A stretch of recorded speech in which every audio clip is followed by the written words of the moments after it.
Greetings and welcome to the first session of the fourth semester of the Emerald Choral Academy. I'm Scott Kovacs, the Executive Director of the Emerald Ensemble, a professional choir based in Seattle.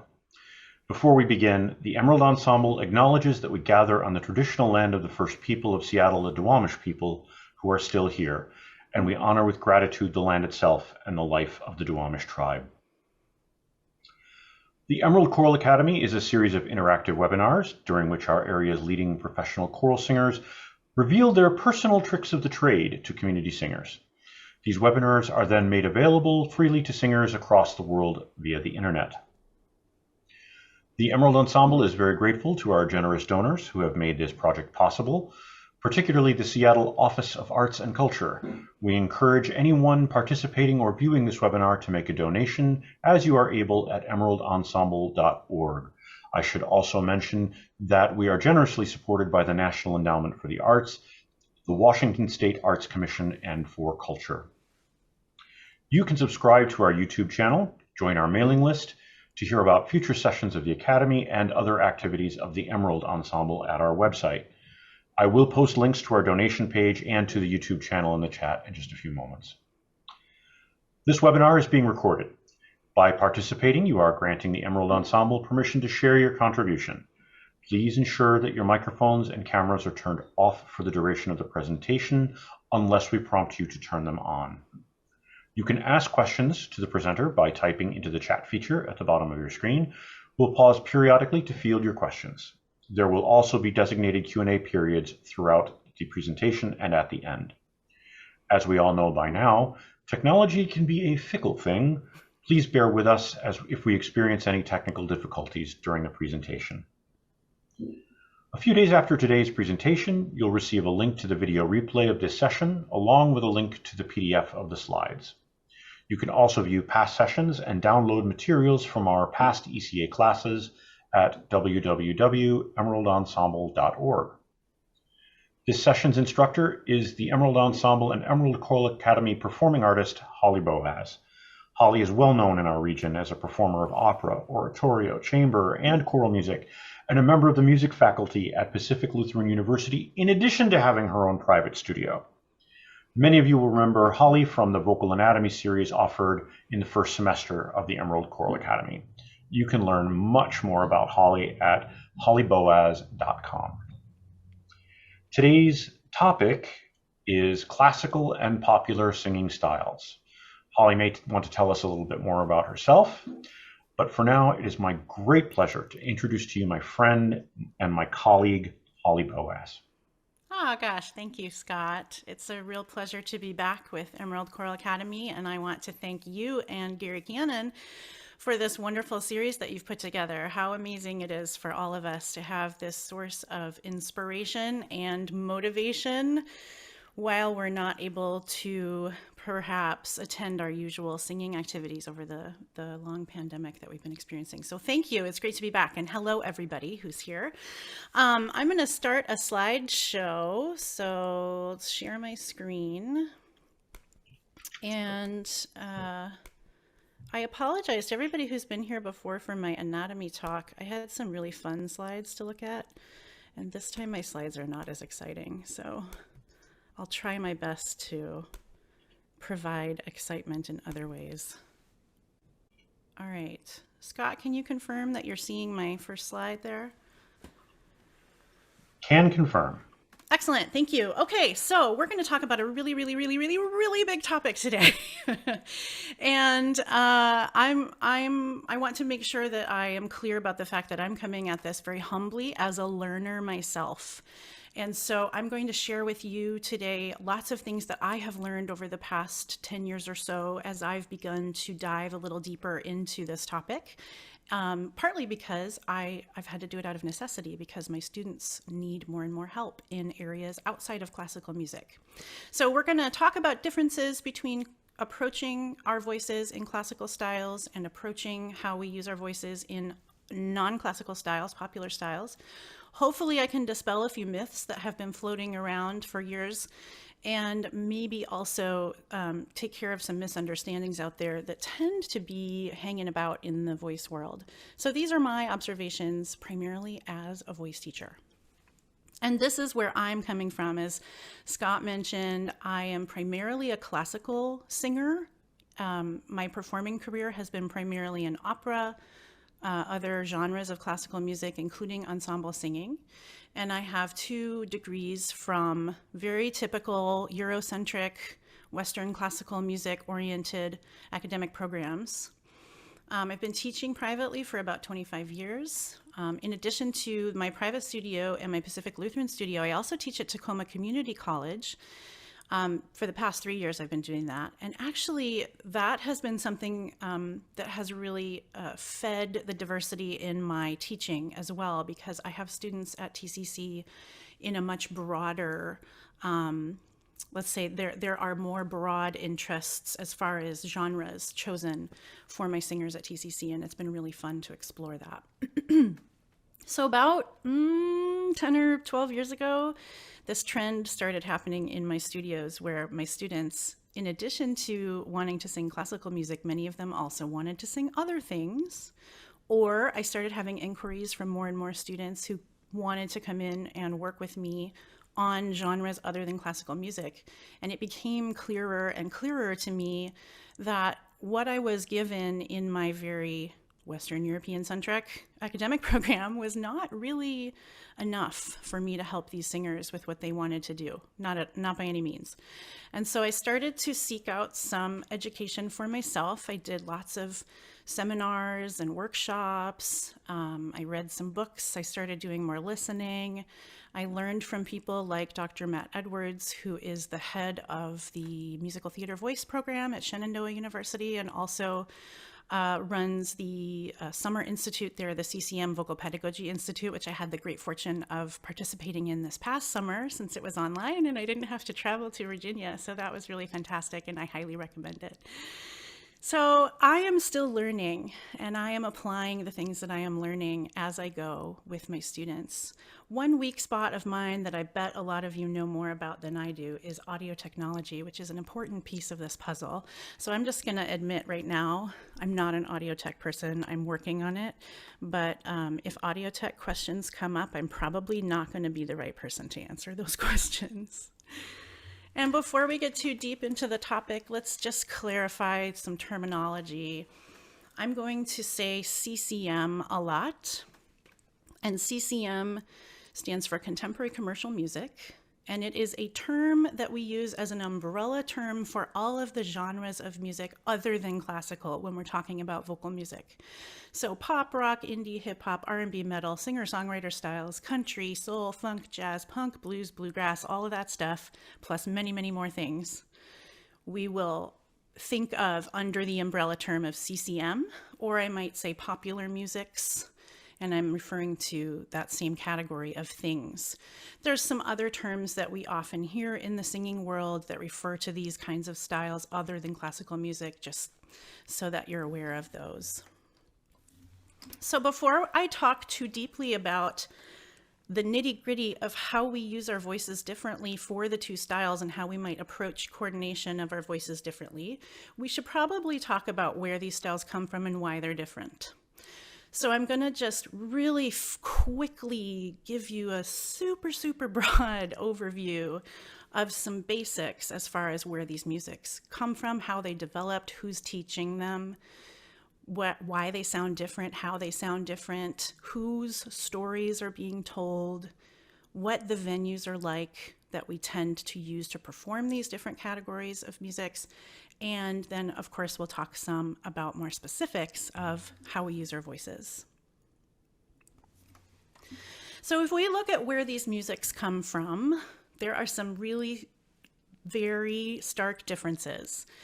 Classical music, we know, has roots in Western European cultures. It developed through church and through royal courts and through theaters, and it's pretty Eurocentric even to this day, although thankfully we're doing a much better job of diversifying our musical canon today. But mostly throughout history, if you look at the vast majority of classical music, it's white guys, right?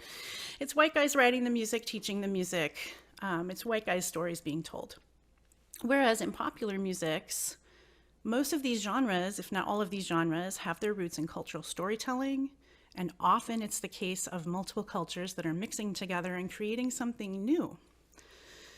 In classical music, we associate classical music with a privileged access situation, right? You can't just hear classical music wherever. It's in specific places. There is limited access to the institutions that teach it. And so there is this access issue that's associated with our Western European-centric classical music, whereas in popular musics, or CCM styles, these musics originated from things happening as part of everyday life, right? People getting together, playing, working while singing, celebrating things, mourning, worship, transfer of cultural knowledge, and community bonding were all places where these musics were being shared and passed from one person to another. And so in most popular musics, it's very common that this music and these traditions are passed on orally, whereas, of course, in classical music, we have very prescribed training situations that usually take a very long time and usually are associated with the sort of guru-teacher model. Now let's look briefly at how these musics sound differently. I know we all have this instinctive idea of what we're hearing differently, but let's talk about it.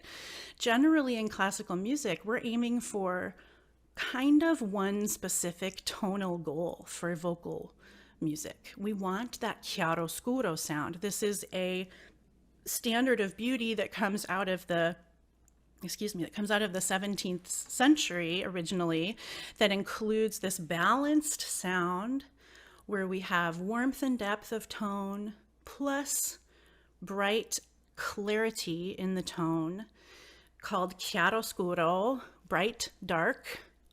This is the classical ideal that we teach in the Italian bel canto school of singing. And we also want that voice, or the voices singing classical music, to be even throughout their registers. So we want to hear this chiaroscuro sound, this balanced tonal goal, from the lowest pitches to the highest pitches in the voice. And we don't want to hear those transition points in the voice where we have register shifts. Whereas in most popular musics, the more unique the quality of the voice, the better. We value uniqueness. We value things other than this very specific chiaroscuro tonal goal. And you can think about voices like Louis Armstrong or Macy Gray, or how about Billie Eilish today's, big in the charts today. Very unique voices, definitely not at all like what we hear in the classical styles.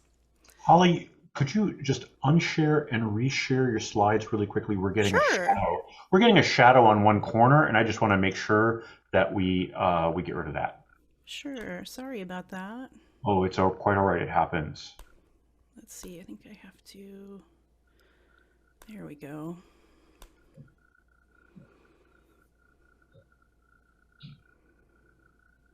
That didn't quite work. Let me try that again.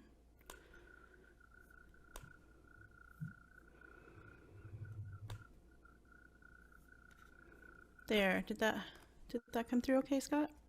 Yeah, the same. We're still getting the same little. There we go. Whatever you just did. That's great. Thank you. Okay, good. That was more where I could see you and me. All right, so register shifts. In classical music, we want to hear those seamless voices. We don't want to hear obvious register shifts. But in popular and CCM styles, register shifts are often used for effect. If they serve the emotional tone of the song, they are a valuable thing. So we hear yodeling, we hear voice cracks, we hear vocal fry, we hear whistle range. Think about Mariah Carey. And we hear belting, right? Things that we wouldn't hear in typical classical music. And in classical music, again, and these are broad strokes, people, really broad strokes. I'm sure you could find exceptions for all of these things. General terms, in classical music, generally the melody or the harmonic movement of a piece of music drives the music, whereas in popular musics, it's the rhythm. It is always the rhythm. And popular music's, probably all genres of popular music, if not all, definitely most, owe this to the origins of the forms that come from the West African diaspora or the African American diaspora. If you think of all of today's popular genres of music, they have some origins in mixing with cultures from Western Africa that are based in drumming, right? So those musical cultures, drumming is integral to that music, and that has stuck with our popular styles. In classical music, we usually perform things the same way each time. So we have this map in front of us that has the music written out in a very specific way from the composer. We have the pitches and the rhythms. We have to use them the same way each time. We don't really deviate from them unless we're given instruction to do so. Whereas in popular music, it's much more improvisatory, and performances can vary greatly from one to the next.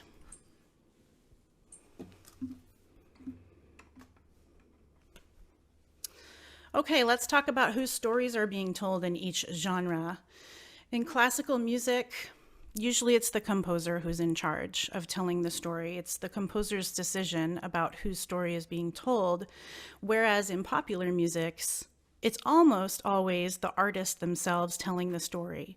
And if it's not the artist's story, it's the artist telling that story, adopting that persona as themselves, right? So we're not taking on a character like we would in opera, or if we are singing an art song, we are adopting the persona of the character behind that poem. And I would lump musical theater styles more closely with classical music in this particular category than with the other popular genres. And then our approach to text and telling that story is very different in both categories as well, right? In classical music, I'm sure your choral directors all impress upon you the need to lengthen your vowels and to blend your vowels with one another. Vowels are all important to us in classical singing, and we sing in this very connected style, maximizing vowel sounds while crisping our consonants and avoiding diphthongs at all costs. I'm sure you can find an exception for that, but generally speaking. Whereas in popular music, diphthongs are okay. Consonants you can linger on as long as you want. It's a completely different ballgame according to as far as diction goes and how we approach the treatment of the words. In classical music, we avoid breathing in the middle of the word. In popular music, that's absolutely fine, especially if it serves the emotion of the song. In classical music, we sing the pitches that are written on the page, and we try not to scoop or slide between them or alter them in any way, whereas in popular musics, you can bend that pitch, you can scoop, you can have fall-offs at the ends of your phrases. Anything goes as long as it serves the emotion and the storytelling.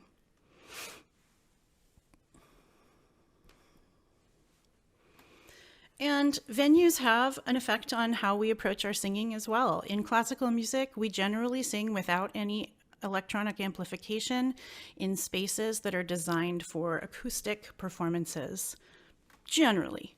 Churches, concert halls, and theaters. Whereas in popular music, since we use electric amplification, we can sing in any space, and it sort of evens the playing field, so to speak. We can get the same kind of sound quality in any space we want because we can use electronic amplification. In classical music, there is this certain formality associated with performance experiences and the venues that are attended for those performances, and it's generally not very participatory for our audience. Whereas in popular music, the audience may be singing along and part of the performance itself. And then another thing that I consider, especially in my teaching, is that solo singers, especially in classical music, are often not asked to do consecutive performance day after day after day. Generally in the classical music world and the opera world, singers are given time off between performances, or they're not asked to do several consecutive performances before getting some time off. Whereas in popular musics, let's say you're singing in a rock band and you're touring, you may have to sing every single night for a month or longer. Plus you have travel every day to the venues, plus you have the pre-show sound checks and the meet and greets and the post-show parties. And then, of course, if you're a musical theater singer working in a professional house, you might have to do 6 to 8 shows a week, or on a national tour where you travel to different venues and then do performances every single day. And not only are you singing for those 6 to 8 shows, but you're also dancing and you're acting. And so there's very different requirements being asked of your voice. So let's talk about how all of those things can affect the way we use our voice. And before I dive into that, Scott, I think this would be a good point to just take a moment and see if there are any questions that I can clear up. Let me just double check the chat here. You covered, in the definition section, someone had asked about what is CCM. It seems like you've got that covered. Yeah, let me also say about that, I think that term was coined by Jeannie Lovitri, who is a very well-known pedagogue in the CCM world. She has a program called Somatic Voice Work, which is very well regarded, and I know a lot of teachers who've trained in it. It's a really good program, and that's in the handouts in case you're interested. But the reason why she came up with that term is because before that term existed, we had been referring to all of those genres of music as what they were not. We used to refer to all of that as non-classical. And so it was good to come up with something that wasn't defining it by what it's not, but what it is, right? So it's an imperfect term, but that's why it came about. Anything else? Nothing else has popped in so far. All right, Holly, I'll go back. All right, let's see if I can get this back up quickly. Okay, how do we use our voices different? How do we organize our voices differently for these two big categories of things? Well, a lot of it comes down to the fact that in classical music, we are expected to project acoustically. We need to be heard. Sometimes if we're talking about solo singing on a high level in operatic situations, we need to be heard over an orchestra and possibly over other voices as well, sometimes in a very large space.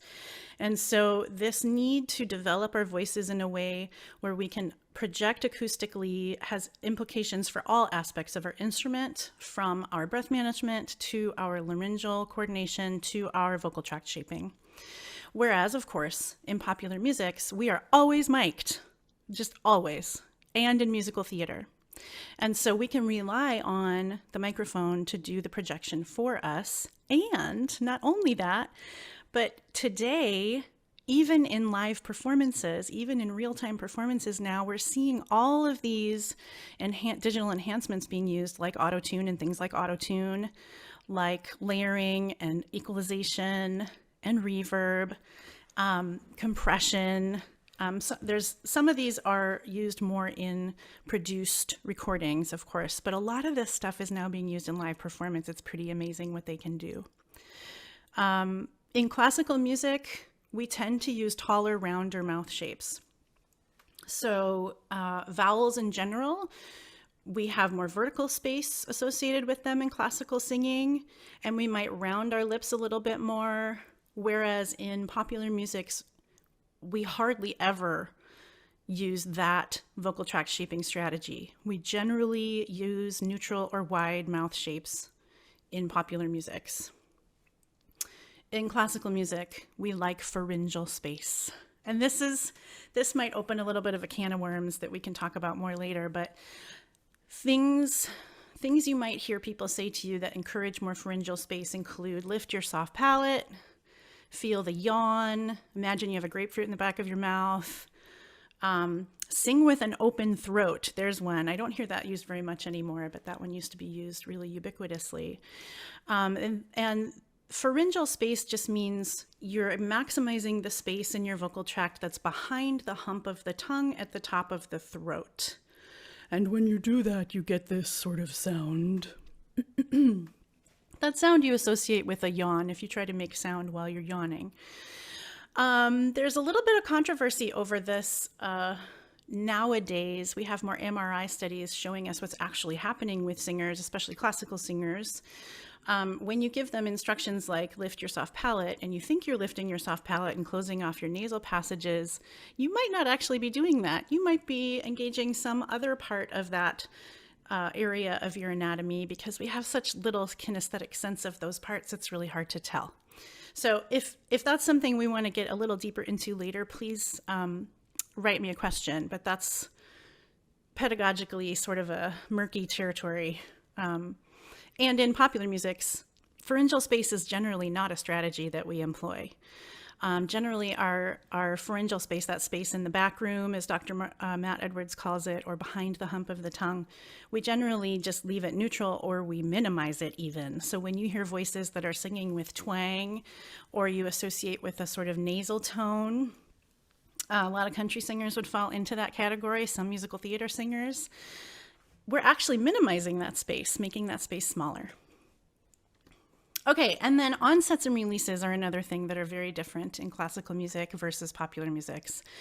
We work really hard as classical singers to get very balanced onsets. So a balanced onset being coordinating your vocal folds to come together to phonate at exactly the same time as you begin to send air through your larynx.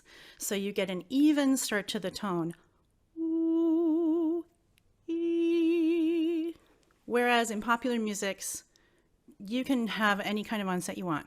Balanced onsets are present for sure, but we hear a lot of glottal, we hear a lot of vocal fry. Hey, that is ubiquitous, especially in pop music and R&B.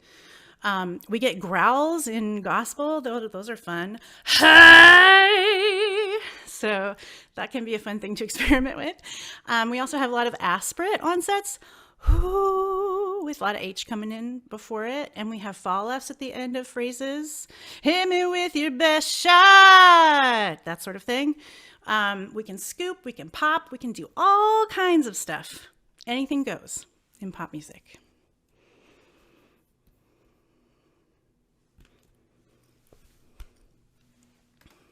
In classical music, we generally sing with lower larynx position. That is what we're seeking. And again, part of that is to maximize that pharyngeal space. When we sing with a low larynx, that enhances that backroom space for our vocal tract shaping. Whereas in popular musics, we don't generally choose to lower the larynx. We might sing with a neutral laryngeal position, or we might even sing with a slightly high laryngeal position. And in classical music, when we look at the actual activity of the vocal folds themselves, and this applies especially to treble voices, so alto, mezzo, and soprano voices that have not been significantly affected by the hormone testosterone, especially in classical music, we're mostly singing with a cricothyroid dominant mode in our larynx, and I can also explain more about that if you want to know more about the whole cricothyroid situation. But that is what we usually say when we refer to a head voicey sound. And so for most of the range, that is the sort of laryngeal coordination mode that those voices, alto, mezzo, sopranos in particular, are going to be using. Whereas in popular musics, it's much more common for those voices to be using a more TA dominant, a more thyroid rytenoid dominant mode, where the vocal folds are thicker and shorter, and you get more of a chest voice-like sound. Again, the head voice sound is, of course, used all over the place in lots of popular musics, but it's far more common in popular musics than in classical musics for those alto, mezzo, soprano voices to be using a more chest voice-like tone. Often because the sounds that we're seeking in a lot of the genres are more like speech. We want it to be closer to a speech-like sound.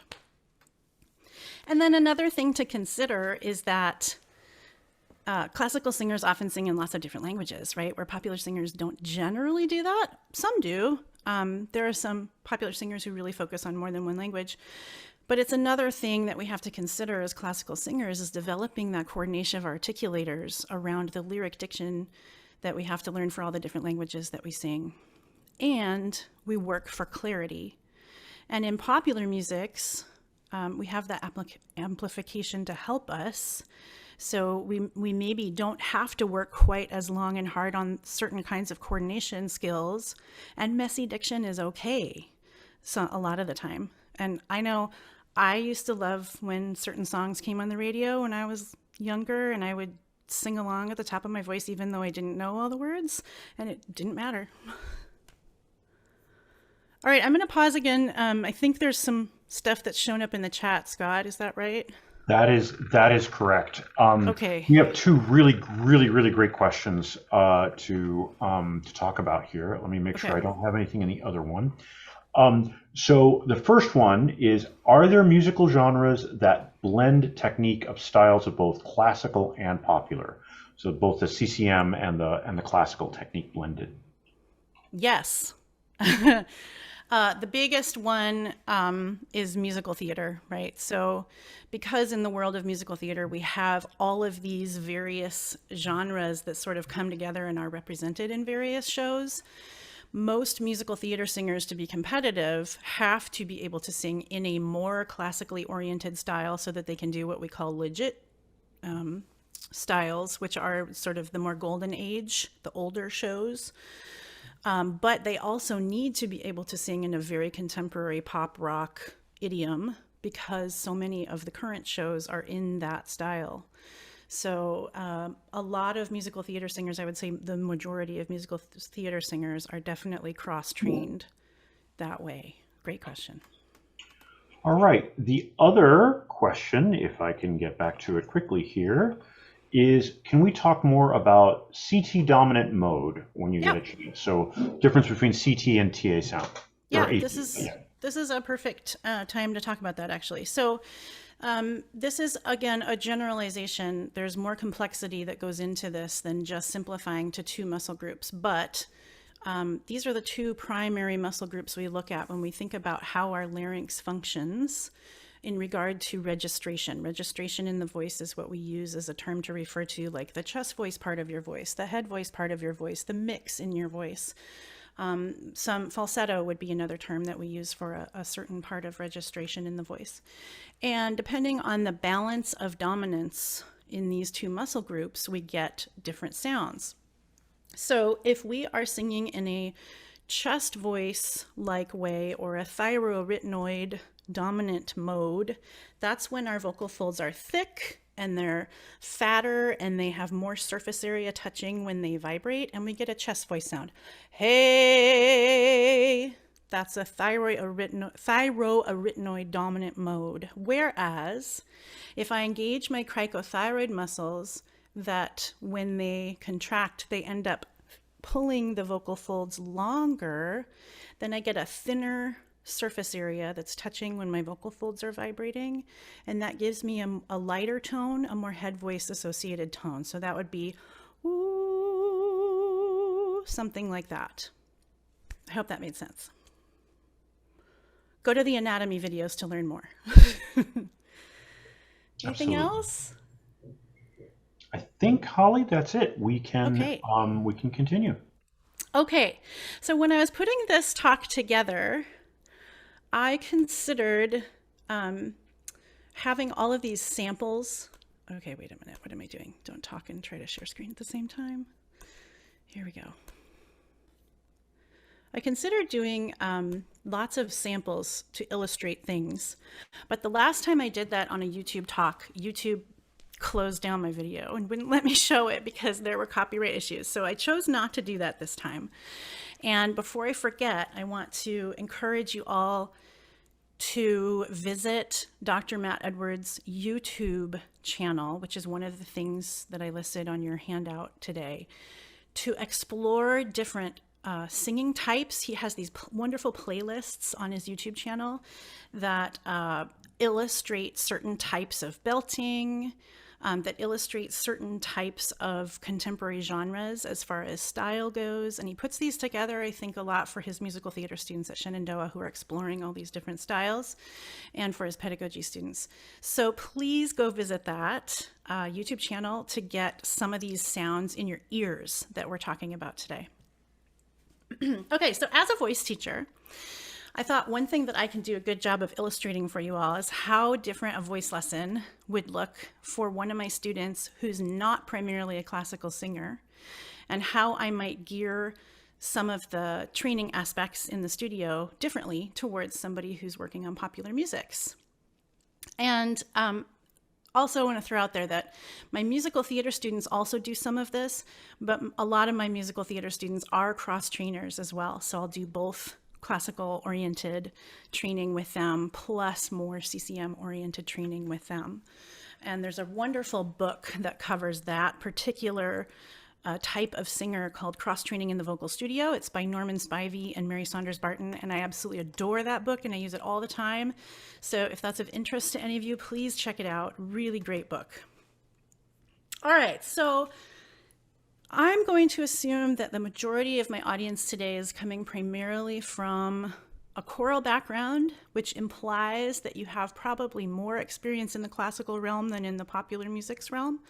Apologies to anybody who that doesn't apply to. That's where I'm going to come from for this explanation.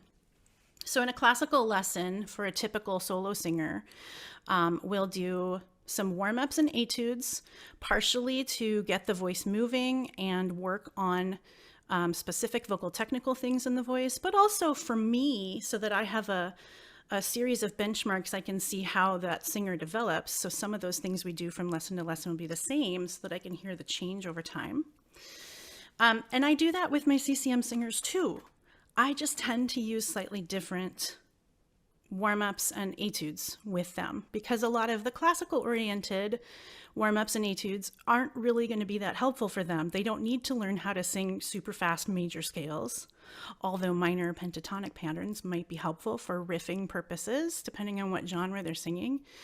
So I'll give them harmonic patterns that are slightly different from what I might usually give my classical singers.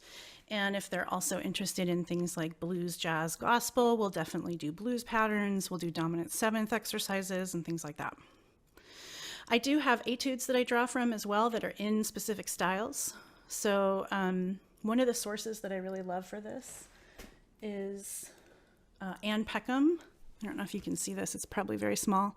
But Ann Peckham, I think she's no longer at Berklee, but she used to be at the Berklee College of Music.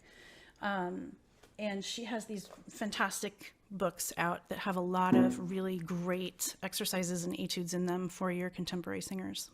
And so I draw from those a lot. Another thing that I do differently with my contemporary singers is that I usually have them sing starting in their lower range, whereas for most of my classical singers, when we start our lesson, I'm usually starting them in their upper middle range, and we work our way down from a higher point in their range.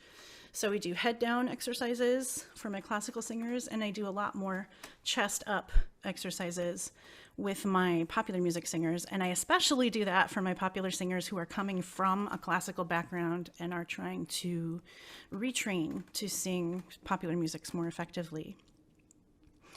I tend to do more work on the lower range of a voice, especially for my soprano, alto, mezzo type voices. And this is to seek more connection to the natural speech-like part of our range, because so many of the contemporary genres want that very speech-like treatment of the text. And we hear more chest voice sounds usually being used in those genres. And then in my exercises and etudes, I often ask different sounds of my popular music singers, and I definitely ask of them vocal sounds that would not be considered beautiful or correct in the classical singing aesthetic.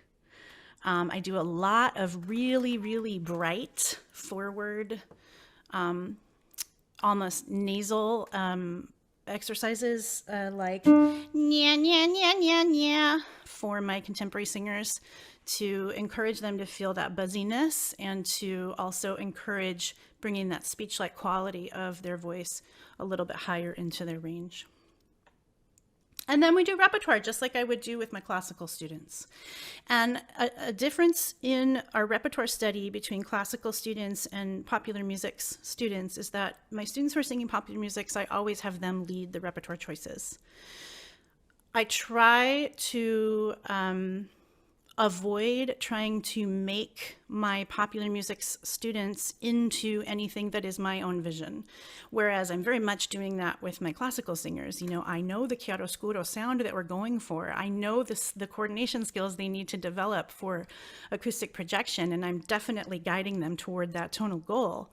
Whereas I have to rethink that whole idea with my contemporary singers, because we want their uniqueness, we want their individuality, we want their artistic creativity to come through. And so, but for them to choose their own repertoire is a way for them to really guide that element of their artistic journey, so that I might give some feedback about choices and what I think is particularly a good fit for their voice or not when we're talking about repertoire, but it's ultimately their decision what they want to sing. And then another really huge difference is that I try to get them on a mic as much as possible, because the singing that they do in performance will always be on mic. And there are and this is something we can talk about more too if there are questions about this, but there are so many digital enhancements in the production of a recorded track. And so often when these singers want to sing whatever that song is and emulate whatever artist that is, they try to create those same sounds acoustically, and it's just not usually possible. And so one thing that we do is talk about, what are we hearing on this track? What are we identifying in the vocal quality of this recorded music that might be a result of digital enhancement, as opposed to the natural acoustic sound that that artist is producing? And so we work on and off microphone as much as possible. And then finally, often I have students who are either playing a piano for themselves while they sing, or maybe a guitar or a ukulele. And so that presents some unique considerations as far as alignment and coordination, and we might have to address that more in popular music's lessons. And I use cool downs with all my singers. I'm a huge advocate of vocal cool downs, especially after a long day of voice use, after a long rehearsal. Things like SOVT exercises, really easy middle of the voice, fifths and scales, lip trills, maybe even a little vocal fry. But otherwise, the structure is pretty much the same. Scott, you piped in. What's going on? Yeah, we got a couple of. First, quick question. Can we get the name of the contemporary singer book again, please? The one Yes, I think of one course. you held up. Is that something I could type into the chat? Absolutely. Let me do that. Okay, so it's Anne Peckham.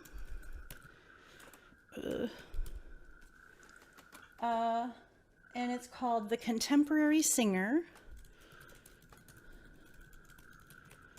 And it is a bit of a method book, and I don't use it as such, but I have to say her etudes and her vocal warm-ups are really awesome. And they cover a fairly broad range of style specifics, and they also come with audio tracks. So it's really, really great resource. Brilliant.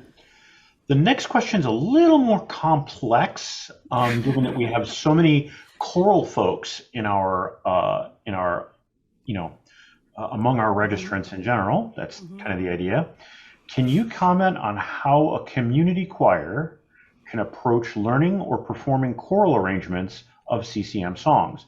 For example, the choir I sing in is currently learning Billy Joel's And So It Goes as part of a program of more traditional choral music. What should we be thinking about? This is a fantastic question, Stephanie. Honestly, I knew I was going to get this question, and I should have just started up front by saying, I want to hear from choral directors who have experience with this, because I don't actually know how best to guide you in that situation, since I am not a choral director. What would I do? If I would find someone who specializes in that style of music to come in and do a workshop with the singers. That's what I would do. I think it's a perfectly if I don't know something, answer. I find the Yeah. person who does. That's what I would do. Yeah. I just want to commend your director, Stephanie, for bringing some versatility into the tone, into the tone of the choir, because all too Yes. often, choirs struggle when you give them a jazz arrangement or when you give them a popular or tune arrangement. I suspect this is the King Singers, the Bob Chilkett arrangement of And So It Goes is what I'm suspecting that this piece is. But even still, it requires a very different, yep, and Stephanie said, sure it is. Yeah, it requires a very different tonal approach with the Yeah. choir, um, uh, to get the kind of intonation and color that Mm-hmm. that popular music arrangements Mm-hmm. often require in a choral setting.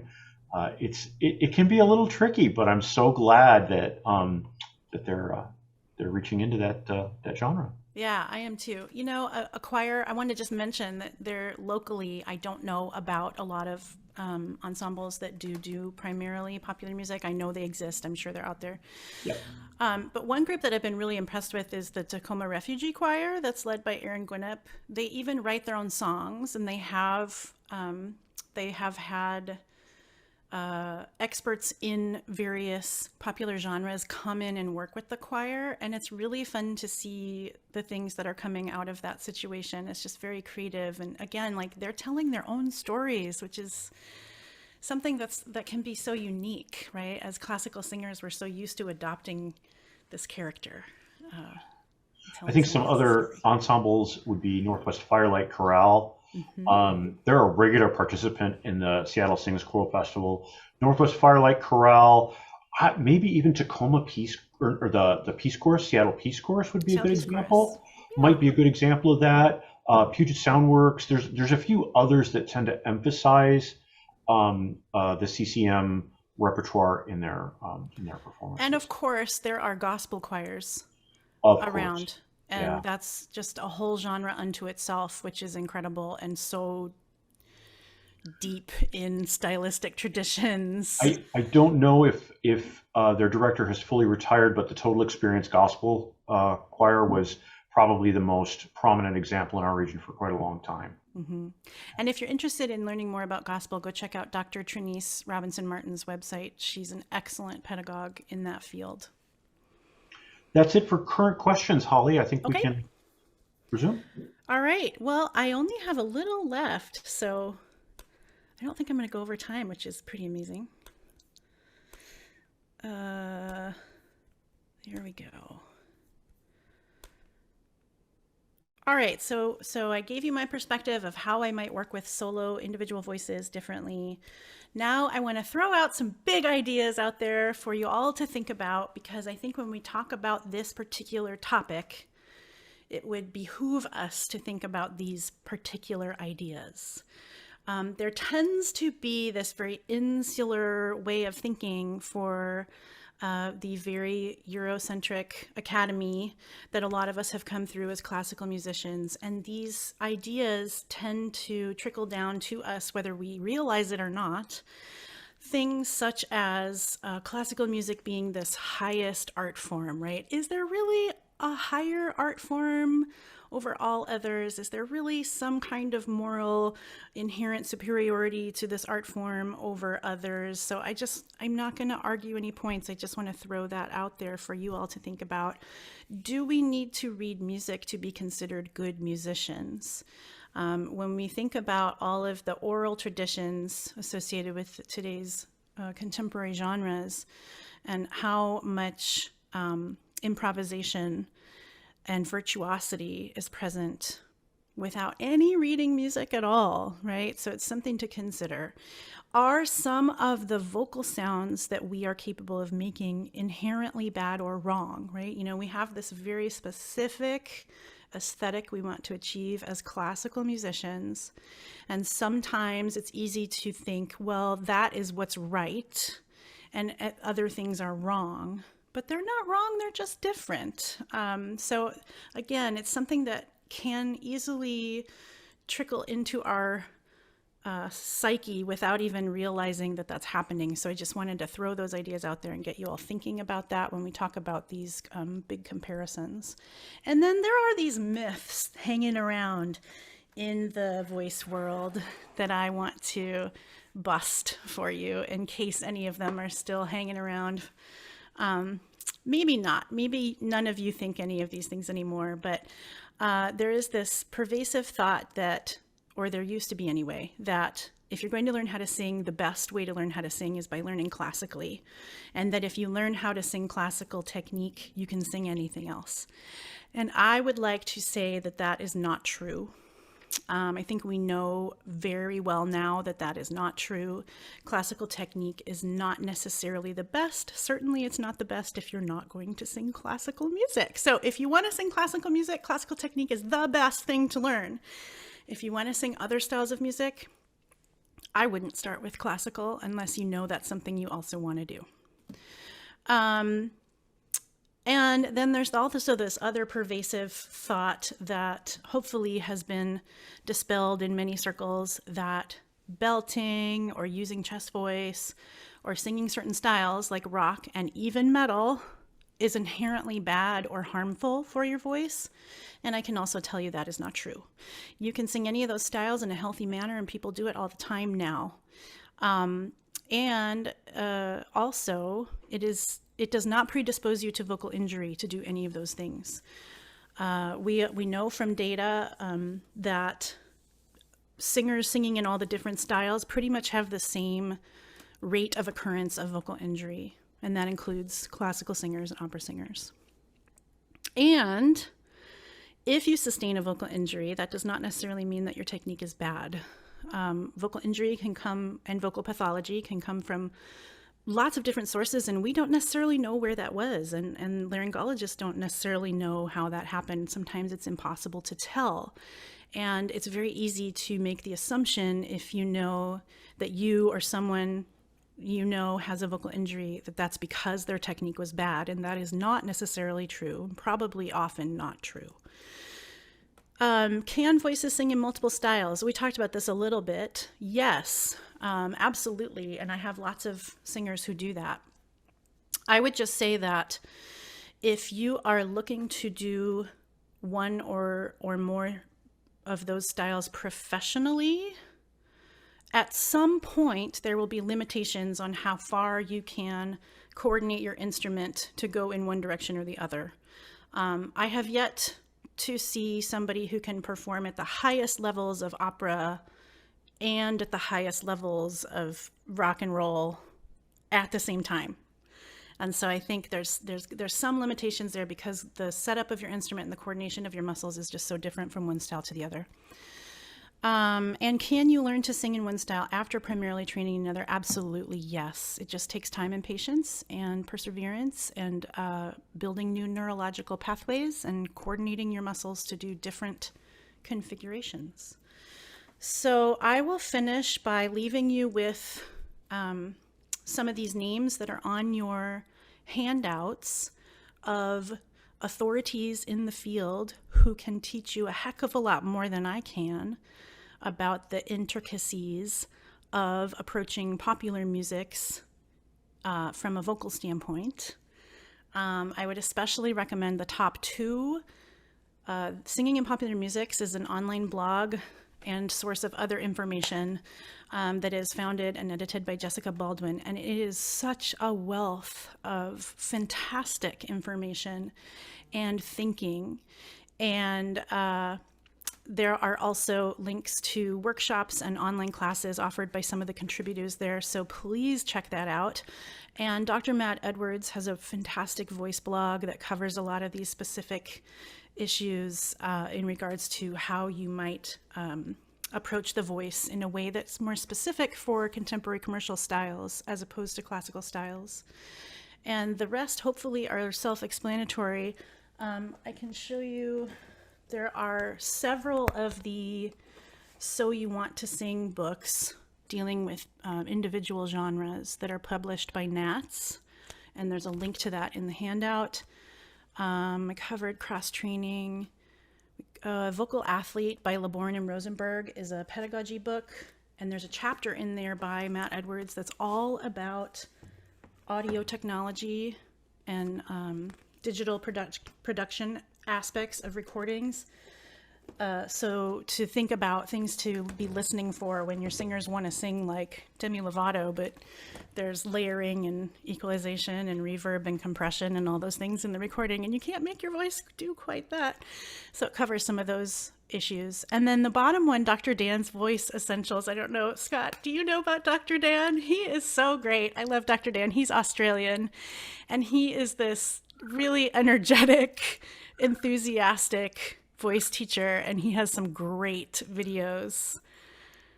Have you seen him before, Scott? No, I haven't. I always learn, I always learn something from you, so I'm excited to check this guy out. Yeah. I love Dr. Dan. I hope I get to meet him someday. Let's bring him in. Let's bring him in for a workshop. All right, I'm going to stop sharing. So are there any other questions to cover? Just check the chat and the Q&A here. I don't see any immediately. Of course you're getting Brava, Hi, Joanne. Thanks. And Stephanie, thank you. Yeah. There are no other open questions in the Q&A. Okay. As usual, you've given us a lot to think about. I think the mix of people in the chat are interesting. We've got voice professionals, we've got choral professionals, we've got vocational and vocational choral singers. Mm-hmm. So I'm just really excited that what you've presented today has applied really across all of those different interest areas. Oh, good. Well, I hope it does get people thinking. That's my goal, really, is Absolutely. to go out there and learn a little bit more about it, so that you can listen with different ears next time you turn on the radio. And I'm going to drop, Holly, your website, the hollyboaz.com website in, because I know that also links to your voice studio, into the chat. And is there anything from anyone else in the chat that, in chat world, that questions, problems, concerns? All right. Please feel free to email me, anybody, if you want. I'm happy to track down more information should it come up. Holly's email address was on the CC list for today's class, but I'll be sure to include it again when I send out the link to the video. And the main address that I tend to use the most is the one on my PLU website. So if you find me on the Pacific Lutheran University website, my email address will be there. You can easily find me and reach me that way. Fantastic. I'll make sure to reiterate that in the link email later on. Just a reminder to everyone that you can help create more sessions of the Emerald Choral Academy by donating at emeraldensemble.org. I have the pleasure of leading our next session entitled Vocal Resilience, which is going to focus on the fundamental areas of physiology, psychology, and physics that require regular attention as singers. Whether you're a classical singer, classical solo, choral, or contemporary commercial music singer, these are the primary areas of fundamental focus for building and maintaining our resilience over a long period of time. I only stumbled over that just a little bit. In the meantime, I'm Scott Kovacs, and on the behalf of all the Emerald Ensemble, including Gary Cannon, the board of directors, I wish you good physical, mental, and musical health. Thanks.